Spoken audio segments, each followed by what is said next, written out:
They vanished, not gradually, not mysteriously over time. They disappeared overnight. Every man, woman, and child in the small town of Dagger, Tennessee, gone without a trace. Plates left on dinner tables, TVs still humming static in dark rooms, dogs howling in empty yards. One day, it was a quiet, sleepy community. The next, a ghost town frozen in time. But that's not the strange part. The strange part is what was left behind. There's a reason people don't talk about Dagger. It isn't on most maps anymore. GPS reroutes around it. Locals in nearby counties pretend it never existed. Some say it was cursed ground. Others swear it was a government experiment gone wrong. But the real story, if you dare to believe it, goes far deeper. And it begins with a sound. Around 3:17 a.m., residents reported hearing a low-frequency hum, something that vibrated deep in their chests. It wasn't loud. In fact, it was barely audible. But it made their bones ache. Then came the lights. Pale, blue-white strobes like lightning, but silent. The air turned metallic. Phones lost signal, and then silence when the mailman came. The next morning, there was no one to greet him. Doors hung open. The wind carried the smell of burnt ozone. And in the center of Main Street, carved into the asphalt like it had been seared by a laser, was a symbol no one could recognize. Investigators were called in, of course. Local authorities first, then state police, then the FBI, but what they found only deepened the mystery. Every house was untouched. No signs of forced entry, no signs of struggle. Cars were parked neatly in driveways. Lawnmowers stood mid-lap on half-mowed lawns. A kettle was still whistling on a stove. It was as if every single person had simply stood up and walked away, but not quite everyone. In the woods just outside Dagger, searches found a young girl, 9 years old, barefoot, her clothes torn. Like she'd been running, she was dehydrated, terrified, and completely mute. She never spoke again, not a single word. But she drew, obsessively, page after page of swirling shapes, faceless figures, tall silhouettes with too many limbs and eyes. So many eyes, watching from the trees, from the sky. From inside the houses, experts tried to explain it: mass psychosis, toxic gas leak, cult suicide. But none of the theories held. No bodies were ever recovered, no trace of the missing. Even animals were gone. Cats, dogs, cattle. The entire ecosystem was wiped clean. Like the town had been vacuumed out of reality. Satellite images before and after the incident showed something even more chilling. A distortion, a kind of shimmering blur hovering over the town just hours before the disappearance. As if the sky itself had bent, and when the images were examined more closely, something else was discovered: shadows. Cast by nothing, long, sharp, and pointed. Standing still while the sun moved. So what happened in Dagger? There's a man named Raymond Kloss who claims to have driven through the town 2 days before it disappeared. He says the people were off, smiling too wide, staring too long. Children standing perfectly still in front yards, just watching, no laughter, no movement. He described a wrongness in the air, like the town was rehearsing being human and failing at it. Could it have been a cover-up? Military test, alien encounter, or something even older? Some believe Dagger sat on a convergence point where electromagnetic ley lines intersect. A place where the veil between worlds is thin. Stories go back hundreds of years. Native tribes avoided the area, calling it the Hollow Place. Civil War soldiers marched through the region and wrote about hearing voices in the trees. Entire regiments reported sleep paralysis and shared dreams. One general reportedly went mad overnight, clawing his own eyes out while screaming, "They're under the ground." The town was founded in 1894 by a man named Elias Mercer, a preacher turned prospector who claimed God led him to the spot. He built the first church himself, stone by stone, on a hill overlooking the valley. The church still stands today, though its bell hasn't rung in over a century. They say it tolls on its own during storms, even though the clapper was removed.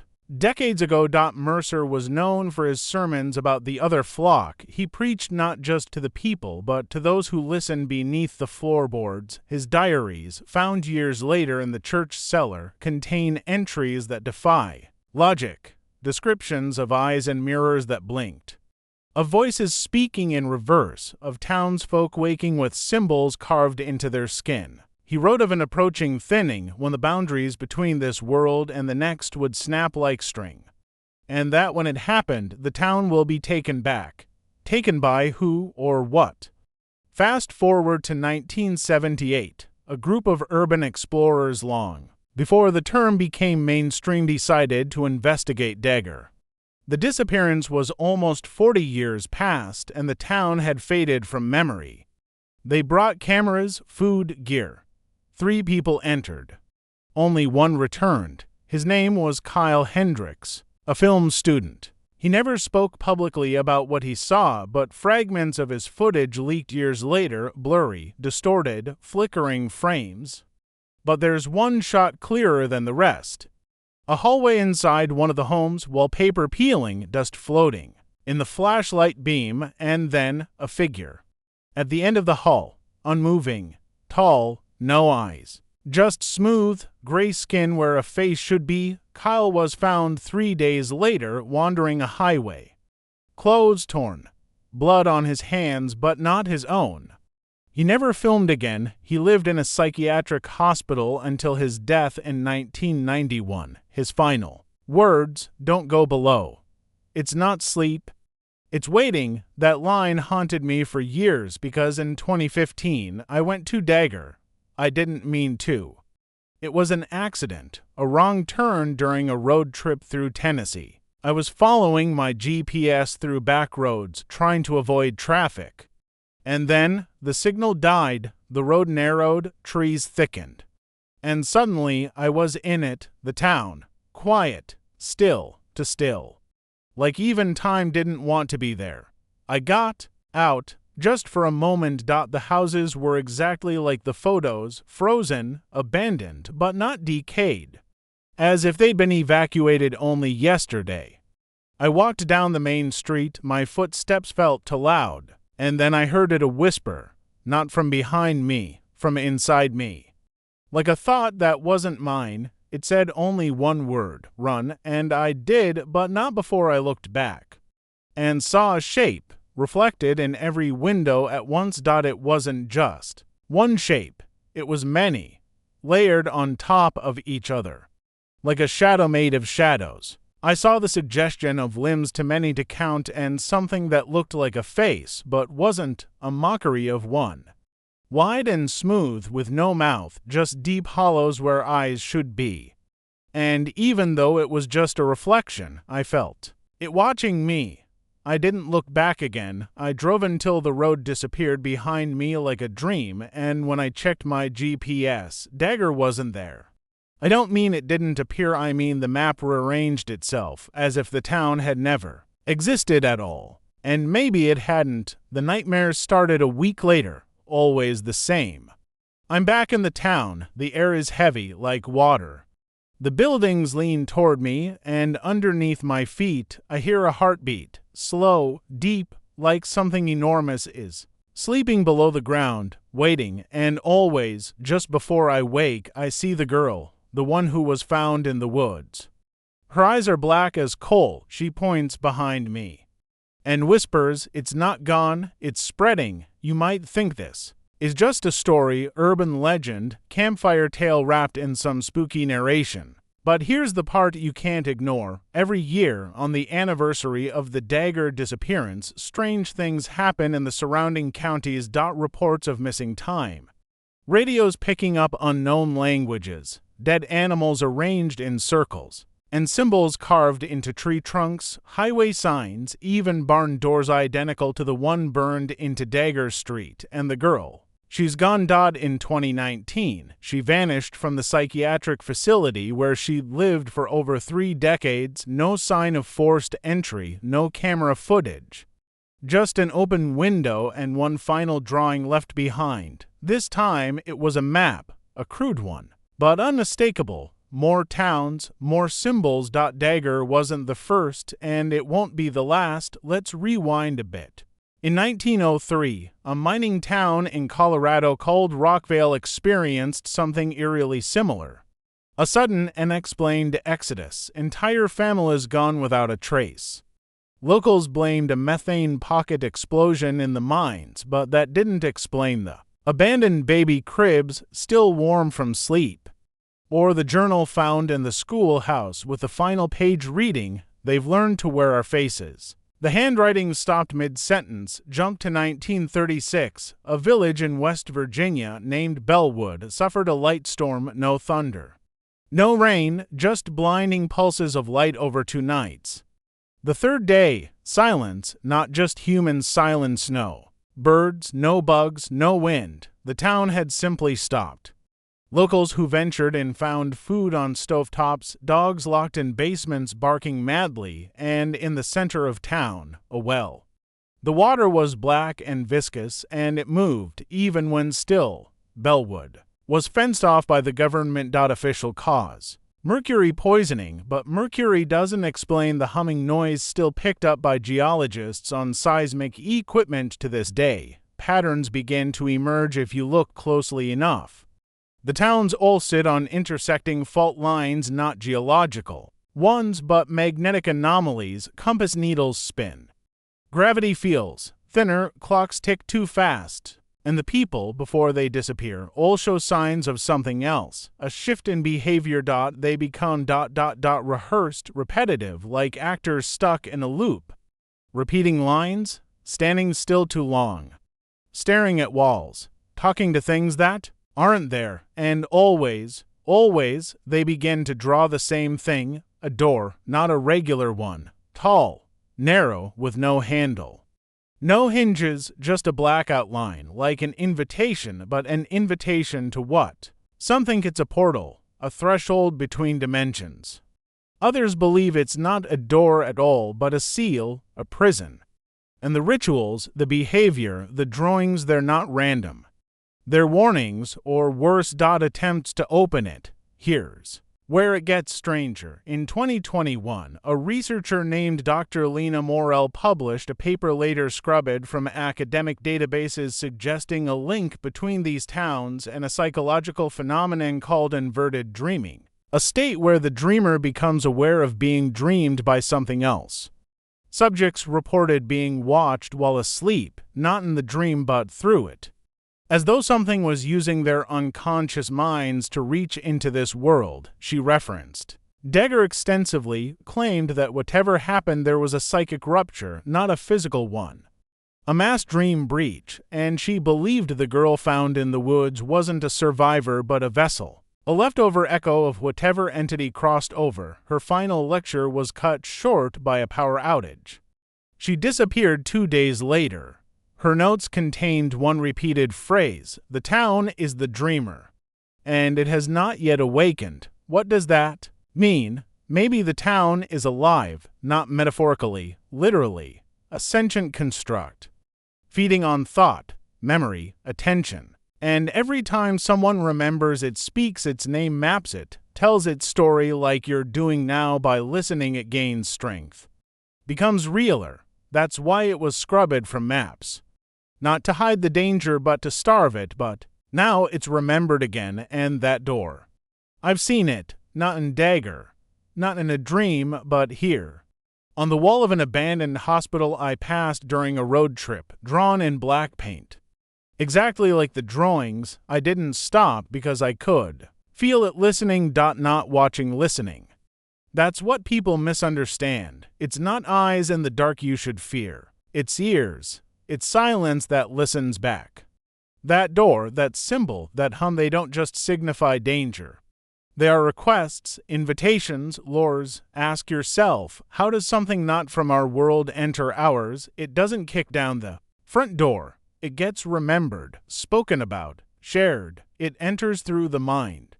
Through you. After my visit to Dagger, my dreams got worse. But not just dreams, gaps. I started losing time. Minutes at first, then hours. I'd find myself in Rooms I didn't remember walking into. Wake up with my phone recording audio on its own. Always static, and buried deep in that static, a voice. Whispering backwards, I had it analyzed. It said, the pattern completes when the eye returns. I don't know what that means, but I've seen the eye in my rearview mirror once, just for a second. Round, lidless, and so wide it didn't blink. It closed around me. I drove through something that night. Like passing through an invisible skin, the air felt heavier afterward. I don't think I ever left that moment entirely, and that's the danger. You think stories like this are about what happened, but they're not. They're about when. Because whatever happened to Dagger, it's not done, it's recursive. Like an infection with a clock, let me give you a timeline. In 1894, Dagger is found. In 1902, a child disappears for 2 days. Comes back blind in one eye, claims she saw the Watchers. In 1925, 13 crows fall from the sky directly over the church during a sermon. No wounds, no cause. In 1944, the town's only radio tower transmits a signal no one remembers installing. A single phrase on loop, "We are below you now." Then silence. For decades, until 1952, 7 years before the mass disappearance, when a local librarian named Margaret Delvin starts keeping private notes on townspeople's behavior. She records incidents of synchronized sleepwalking, people sketching the same symbol without knowing it. One entry reads, "They're rehearsing again." Like they know what's coming. She burned her journals before the end, but some pages were found. And the last thing she wrote was chilling: they don't die. They fold. Fast forward to 1978. A group of urban explorers, long before the term became mainstream, decided to investigate Dagger. The disappearance was almost 40 years past, and the town had faded from memory. They brought cameras, food, gear. 3 people entered. Only one returned. His name was Kyle Hendricks, a film student. He never spoke publicly about what he saw, but fragments of his footage leaked years later, blurry, distorted, flickering frames. But there's one shot clearer than the rest. A hallway inside one of the homes, wallpaper peeling, dust floating in the flashlight beam, and then a figure. At the end of the hall, unmoving, tall, no eyes. Just smooth, gray skin where a face should be. Kyle was found 3 days later wandering a highway. Clothes torn, blood on his hands but not his own. He never filmed again. He lived in a psychiatric hospital until his death in 1991. His final words, "Don't go below. It's not sleep. It's waiting." That line haunted me for years because in 2015 I went to Dagger. I didn't mean to. It was an accident, a wrong turn during a road trip through Tennessee. I was following my GPS through back roads, trying to avoid traffic. And then the signal died, the road narrowed, trees thickened. And suddenly I was in it, the town, quiet, still to still. Like even time didn't want to be there. I got out. Just for a moment. The houses were exactly like the photos, frozen, abandoned, but not decayed. As if they'd been evacuated only yesterday. I walked down the main street, my footsteps felt too loud, and then I heard it, a whisper, not from behind me, from inside me. Like a thought that wasn't mine, it said only one word, run, and I did, but not before I looked back. And saw a shape. Reflected in every window at once. It wasn't just one shape, it was many, layered on top of each other. Like a shadow made of shadows. I saw the suggestion of limbs too many to count, and something that looked like a face, but wasn't, a mockery of one. Wide and smooth, with no mouth, just deep hollows where eyes should be. And even though it was just a reflection, I felt it watching me. I didn't look back again. I drove until the road disappeared behind me like a dream, and when I checked my GPS, Dagger wasn't there. I don't mean it didn't appear, I mean the map rearranged itself, as if the town had never existed at all. And maybe it hadn't. The nightmares started a week later, always the same. I'm back in the town, the air is heavy like water. The buildings lean toward me, and underneath my feet I hear a heartbeat, slow, deep, like something enormous is sleeping below the ground, waiting, and always, just before I wake, I see the girl, the one who was found in the woods. Her eyes are black as coal, she points behind me and whispers, "It's not gone, it's spreading. You might think this is just a story, urban legend, campfire tale wrapped in some spooky narration. But here's the part you can't ignore. Every year, on the anniversary of the Dagger disappearance, strange things happen in the surrounding counties. Reports of missing time.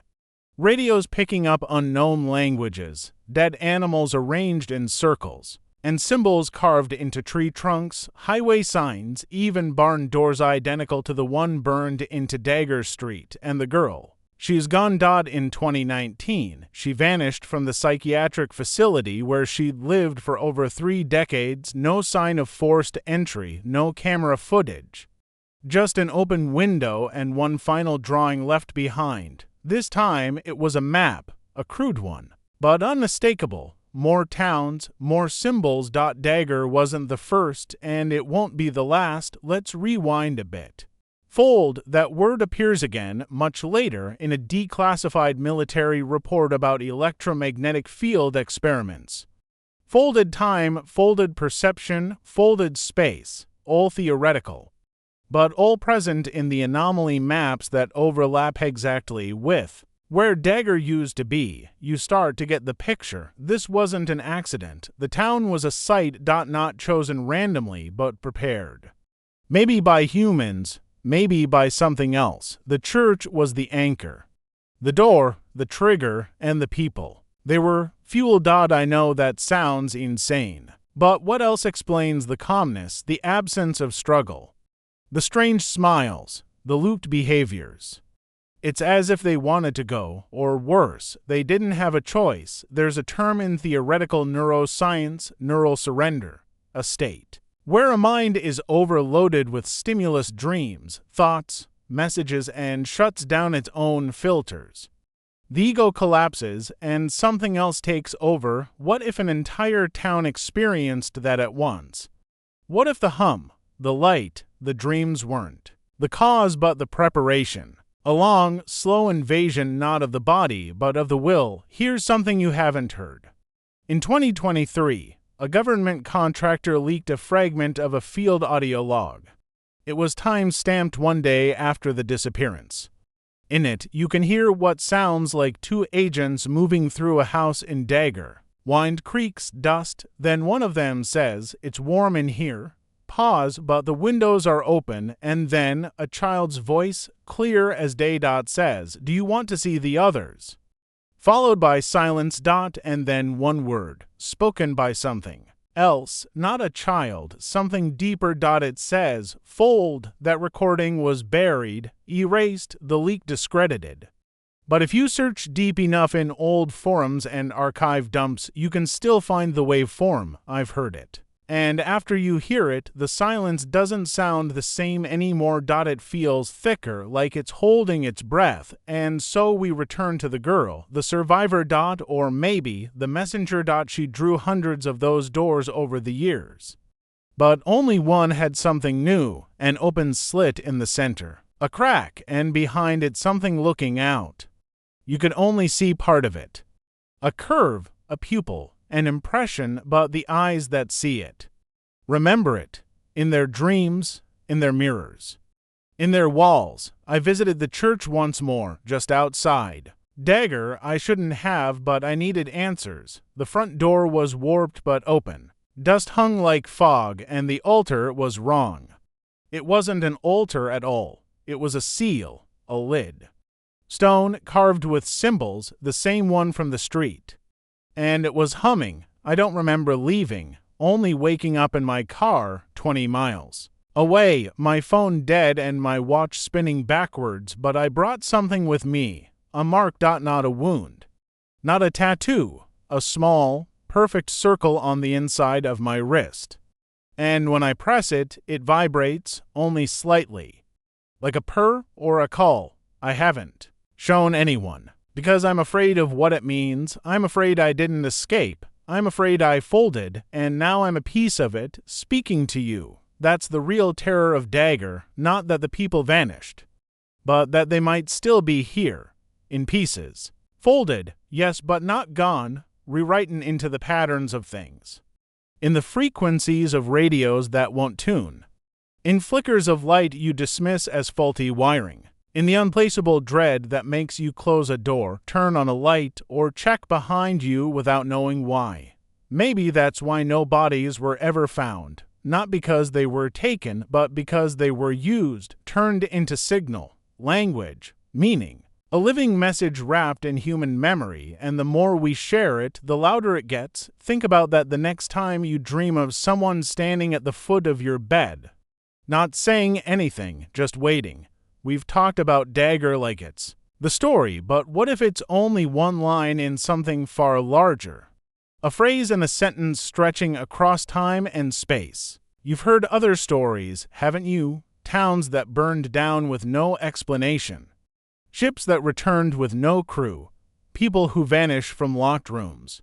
It's always the same pattern. Something impossible happens, and what's left behind is silence or a story. The Bermuda Triangle. Dyatlov Pass, the Flannan Isles Lighthouse, Roanoke, all threads in the same tapestry. All places where something folded through. The question isn't what took them. The question is, what did they open? I went back through Mercer's diary, the preacher who founded Dagger. His last written entry wasn't a warning. It wasn't even words. It was a drawing, the same door, but this time opened wide. Inside was a spiral, and around that spiral dozens of names. Some crossed out, some still blank, and one with a line drawn toward it. My name. I never told anyone. I never wrote it down, and yet there it was. That night I received a phone call.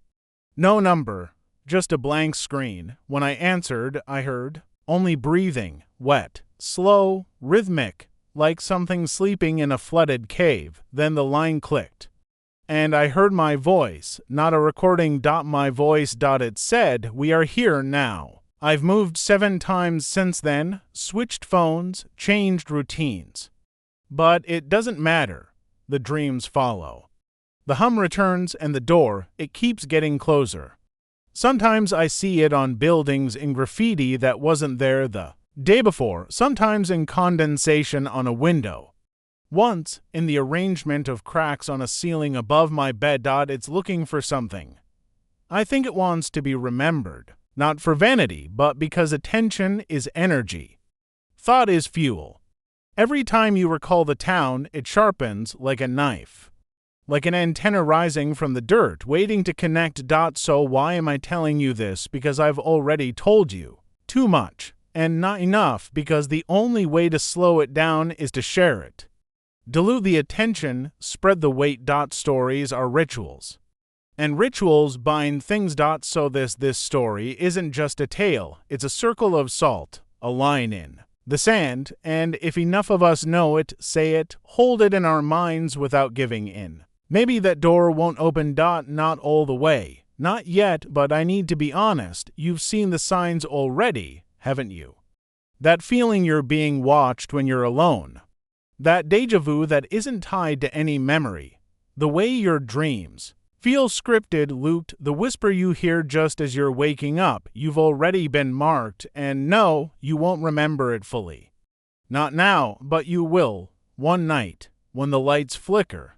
When a hum fills the room, when time feels to still, you'll see it, the silhouette in the window that disappears when you look straight at it. The figure standing in a hallway just past the edge of where your light reaches, tall, still, not threatening.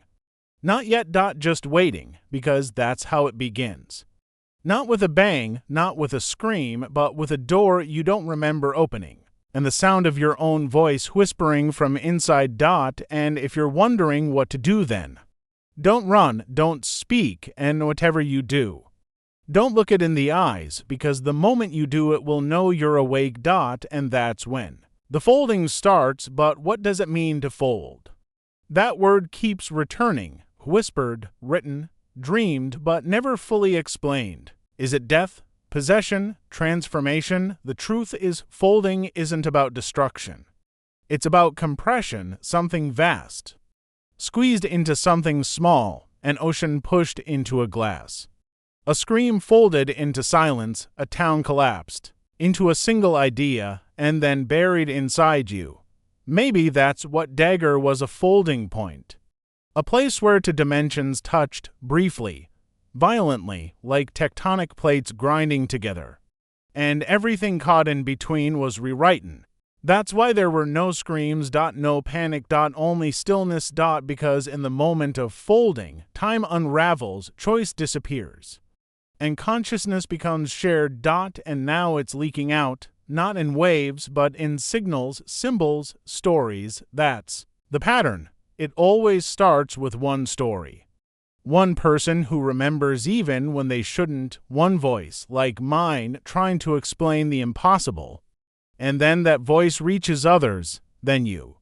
And if the listener really believes, the door opens just a little wider. So let me ask you, have you seen the door? No, don't answer. Not aloud, just to think. Have you had dreams of places you've never been? Streets that repeat, faces without eyes, voices that say things you've never heard but already understand. Have you ever felt the urge to check a room you know is empty? These are the warnings. Like the flickering lights before a power surge, like static before a broadcast, you're not being haunted. You're being tuned. Dagger wasn't the end.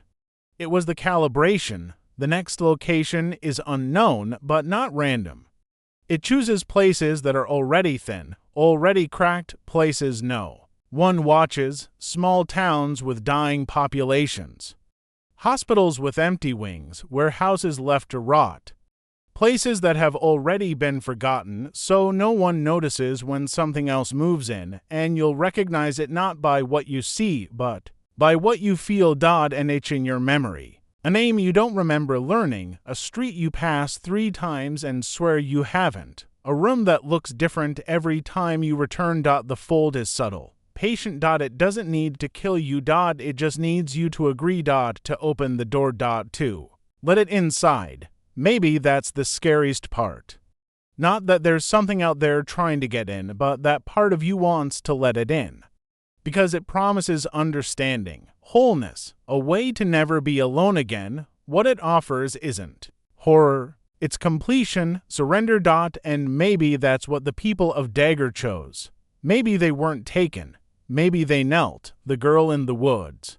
She didn't escape. She was left behind because something needed to tell the story. To carry it. And now I've done the same to you, because once you hear it, you can't unhear it. Once you know it, it knows you back. I told you earlier this was a story, but it's not. It's a knock, a signal sent through narrative, a trigger waiting for recognition. A seed. And now it's planted. You'll see it soon, on a mirror, on a wall, on your skin, maybe. The circle. The door, the spiral inside. You'll forget why it matters, but not the feeling, the pull. The certainty that something is waiting just on the other side of sleep, just past the edge of the room, just behind the noise in your headphones. And when the hum begins low and constant and the lights flicker and the shadows stretch too far, you'll remember this moment and you'll wonder, was it just a story or was it the beginning? Because the town didn't vanish. It shifted, and now it's looking for a new home. Don't let it in. Subscribe for more before it finds you first.